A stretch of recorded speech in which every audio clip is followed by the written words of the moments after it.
Dit is Vrydag 27 Maart 2026.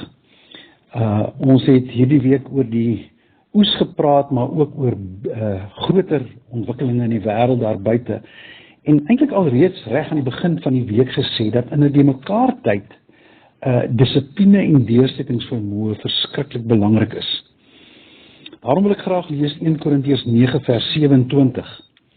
Maar ek oefen my liggaam en bring dit onder beheer, sodat ek nie ander tot die stryd oproep en myself diskwalifiseer nie.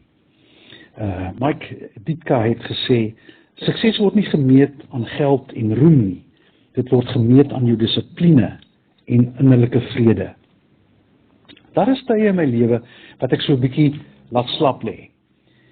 En dan is daar tye waar jy dinge so 'n bietjie vasvat en groter dissipline in jou lewe kry.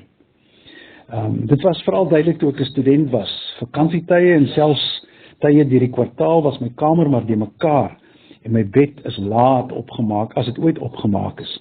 Wanneer die eksamene egter aangebreek het iets anders ingeskop. My lesenaar en kamer is reggepak, die bed is netjies opgemaak en 'n gedissiplineerde en ordelike ruimte is geskep waar ek kon studeer.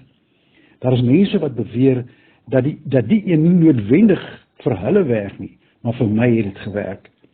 Ek glo vas dat dissipline een van die belangrikste beginsels in die lewe is om jou werklik vorentoe te neem, veral in moeilike en uitdagende tye. Deel van dissipline is dat jy oor 'n lang tyd konstant, bietjie vir bietjie die regte ding doen. Die man wat die suidpool eers ontdek het of bereik het, Roald Amundsen, het byvoorbeeld elke dag net 'n spesifieke aantal kilometers afgelê en dan gerus. Robert Scott, die man wat in 'n wedloop met hom gewikkel was om die suidpool te bereik, het net op goeie dae, wanneer die son skyn, gereis. Ek dink oestyd is 'n tyd om dissipline in te oefen.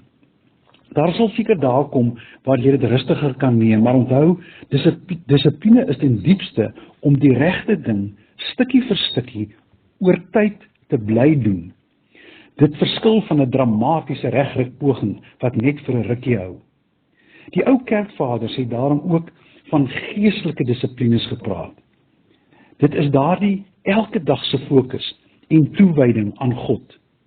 Hoe langer jy dit doen, elke dag, en deel van jou lewe maak, hoe makliker sal dit raak.